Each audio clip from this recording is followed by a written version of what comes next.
যখন পড়বে না মোর পায়ের চিহ্ন এই বাটে, আমি বাইব না, আমি বাইব না মোর খেয়া তরি ঘাটে গো।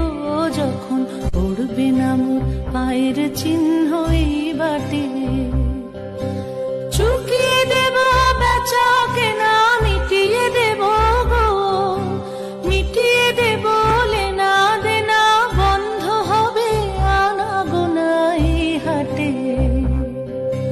তখন আমায় নাইবা মনে রাখ, যখন পড়বে না মোর পায়ের চিহ্ন এই বাটে, আমি বাইব না।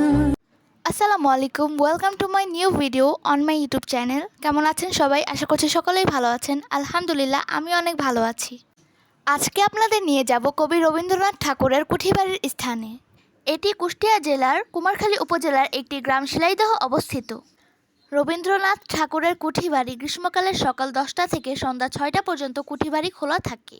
মাঝখানে দুপুর 1টা থেকে 1টা 30 পর্যন্ত আধ ঘন্টার জন্য বন্ধ থাকে, আর শীতকালে সকাল 9টা থেকে বিকেল 5টা পর্যন্ত খোলা থাকে। শীতকালেও দুপুর 1টা থেকে 1টা 30 পর্যন্ত বন্ধ থাকে, আর সব সময়ের জন্যই শুক্রবারের জুমার নামাজের জন্য 12:30টা থেকে 3টা পর্যন্ত বন্ধ থাকে। কুষ্টিয়া শহর হতে রবীন্দ্রনাথ ঠাকুর এর কুঠিবাড়ির দূরত্ব প্রায় 20 কিলোমিটার। কুষ্টিয়া শহর হতে অটোরিকশা, সিএনজি ও ইজি বাইক ও অন্যান্য বাহন যোগে সহজেই এবং খুবই কম খরচে শিলাইদহ কুঠিবাড়ি যাওয়া যায়। শিলাইদহ বাংলাদেশের দক্ষিণ পশ্চিমাঞ্চলের কুষ্টিয়া জেলার কুমারখালী উপজেলার অবস্থিত একটি এলাকা। এখানে কবি রবীন্দ্রনাথ ঠাকুর এর স্মৃতি বিজড়িত কুঠিবাড়ি অবস্থিত। শিলাইদহ কুঠিবাড়ির পাশ দিয়ে বয়ে গেছে পদ্মা নদী। কুষ্টিয়া জেলার কুমারখালী উপজেলার একটি গ্রাম শিলাইদহ। পদ্মা নদীর কোল ঘেঁষে গ্রামটির পূর্ব নাম খোরশেদপুর। রবীন্দ্রনাথ ঠাকুরের দাদা প্রিন্স দ্বারকানাথ ঠাকুর 1807 সালে এই অঞ্চলে জমিদারি পান। পরবর্তীতে 1889 সালে রবীন্দ্রনাথ ঠাকুর এখানে জমিদারি হয়ে আসেন। এখানে তিনি 1901 সাল পর্যন্ত জমিদারি পরিচালনা করেন। এ সময় এখানে বসেই তিনি রচনা করেন তার বিখ্যাত গ্রন্থ সোনার তরী, চিত্রা, চৈতালি, গীতাঞ্জলি ইত্যাদি। এখানে রবীন্দ্রনাথ ঠাকুরের সাথে দেখা করতে এসেছেন জগদীশ চন্দ্র বসু, দ্বিজেন্দ্রলাল রায়, প্রমোদ চৌধুরী সহ আরও অনেকে। বলতে বলতে চলে আসলাম রবীন্দ্রনাথ ঠাকুরের কুঠিবাড়িতে। কুঠিবাড়িতে প্রবেশের সময় এমন টিকিট কাউন্টার দেখতে পাবেন আপনারা। কুঠিবাড়িতে টিকিটের প্রাইস ছিল 30 টাকা করে, আর যেহেতু আমি স্টুডেন্ট তাই আমার টিকিটের প্রাইস ছিল 10 টাকা। রবীন্দ্রনাথ ঠাকুরের কুঠিবাড়িটি আসলেই অনেক সুন্দর, জায়গাটি খুবই সুন্দর, এবং সেখানে আমরা প্রবেশের পর দেখলাম বড় একটি মাঠের ওপর 25শে বৈশাখের মেলার জন্য প্রস্তুতি নেওয়া হচ্ছিল। কবিগুরু রবীন্দ্রনাথ ঠাকুরের জন্ম জয়ন্তী উপলক্ষে প্রতি বছর 25, 26 ও 27শে বৈশাখ দিনব্যাপী কবিতীর্থ শিলাইদহে ব্যাপক অনুষ্ঠানমালার আয়োজন করা হয় এবং এখানে মেলা বসে। দেশ বিদেশ থেকে বহু লোকের সমাবেশ ঘটে। 3 দিনের অনুষ্ঠানের মধ্যে থাকে আলোচনা, সেমিনার, কবিতা আবৃত্তি, নাটক, নৃত্য, গীতিনাট্য ও সঙ্গীতানুষ্ঠান।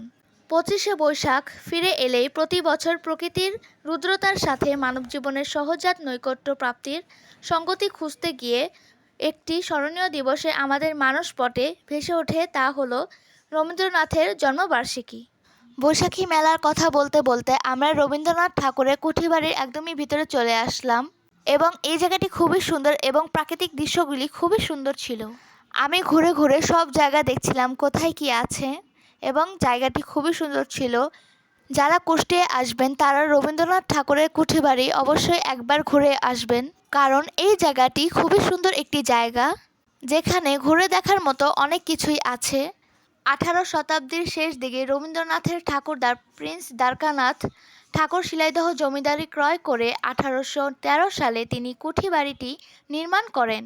দ্বিজেন্দ্রনাথ, জ্যোতিবৃন্দনাথ, হেমেন্দ্রনাথ, সত্যেন্দ্রনাথ ঠাকুর সহ ঠাকুর বংশের প্রায় সকলেই বিধৌত এই স্থানে বসবাস করে গেছেন। মূলত জমিদারি কাজকর্ম দেখাশোনার জন্য এই বাড়িটি নির্মাণ করা হয়েছিল। সে সময় ঠাকুর পরিবারের কুষ্টিয়ায় শিলাইদহ, নাটোরের পতিশ্বর ও পাবনার শাহজাদপুরে 3টি জমিদারি ছিল। পারিবারিক আদেশে রবীন্দ্রনাথ শিলাইদহে জমিদারি পরিচালনার জন্য এসেছিলেন। রবীন্দ্রনাথ ঠাকুর বাংলা ভাষা এবং বাংলা সাহিত্যের স্বীকৃত সম্রাট। বাংলা ভাষাকে সমৃদ্ধ করতে তার অবদানের সীমা নেই। বাংলা ভাষাকে সারা বিশ্বে পরিচিত করে তোলার জন্য তার নোবেল পুরস্কার প্রাপ্তি একাই যথেষ্ট ছিল। জমিদার হলেও তিনি ভোগবিলাসে মত্ত না থেকে মজে ছিলেন সাহিত্য চর্চায়। আর বলা হয়, বাংলা ভাষার এমন কোনো শাখা নেই যেখানে তার পদচারণ নেই। বিশ্বের ইতিহাসে তিনি একমাত্র গীতিকার যার লেখা দুটি গান দুটি দেশের জাতীয় সঙ্গীত। জমিদারি তদারকির কাজে এবং অবসর যাপনের জন্য বর্তমান কুষ্টিয়ায় পদ্মা নদীর তীরে তৈরি করা শিলাইদহ কুঠিবাড়ি আর এই কুঠিবাড়িতে থাকাকালীন সময়ে তিনি রচনা করেছেন কাব্যগ্রন্থ সোনার তরী, চিত্রা, চৈতালি ইত্যাদি।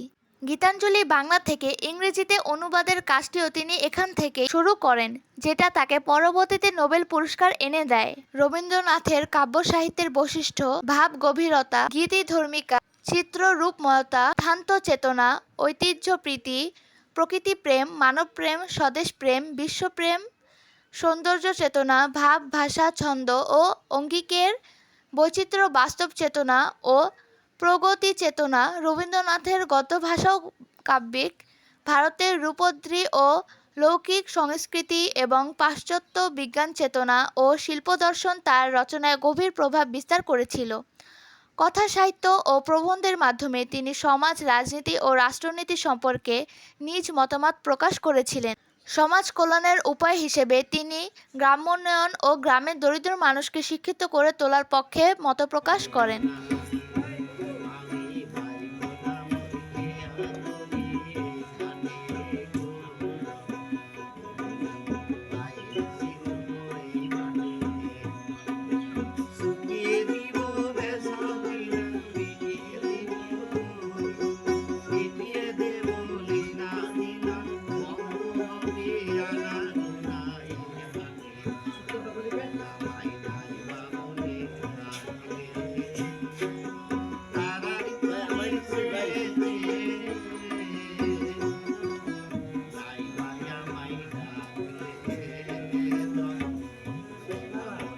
রবীন্দ্রনাথের গান তার অন্যতম শ্রেষ্ঠ কীর্তি। তার রচিত জনগণ মন, অধিনায়ক জয়, হে ও আমার সোনার বাংলা গান দুটি যথাক্রমে ভারত ও প্রজাতন্ত্র ও গণপ্রজাতন্ত্রী বাংলাদেশের জাতীয় সঙ্গীত।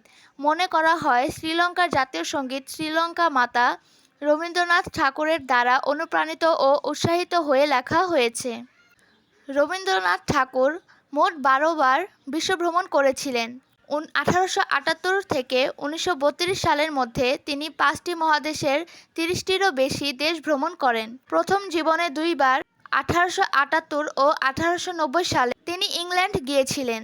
1912 সালে ব্যক্তিগত চিকিৎসার জন্য তৃতীয়বার ইংল্যান্ডে গিয়ে ইয়েটস প্রমুখ কয়েকজন ইংরেজ কবি ও বুদ্ধিজীবীদের কাছে সদ্য রচিত গীতাঞ্জলি কাব্যের ইংরেজি অনুবাদ পাঠ করে শোনান। কবিতাগুলি শুনে তারাও মুগ্ধ হয়েছিলেন। ইয়েটস স্বয়ং উক্ত কাব্যের ইংরেজি অনুবাদের ভূমিকাটি লিখে দিয়েছিলেন। এই ভ্রমণের সময় দীনবন্ধু চার্লস ফ্রিয়ার অ্যান্ড্রোজের সঙ্গে রবীন্দ্রনাথের পরিচয় ঘটে। যাই হোক, রবীন্দ্রনাথ কুঠিবাড়ি সম্বন্ধে বলতে বলতে পুরো রবীন্দ্রনাথ কুঠিবাড়িটি ঘুরে দেখা হয়ে গেল এবং রবীন্দ্রনাথ কুঠিবাড়ি সম্পর্কে অনেক কিছুই জানা হয়ে গেল। আজকের ব্লগটি আমার এই পর্যন্তই ছিল। ব্লগটি ভালো লাগলে অবশ্যই একটি like, comment, share and subscribe my channel. আসসালামু আলাইকুম।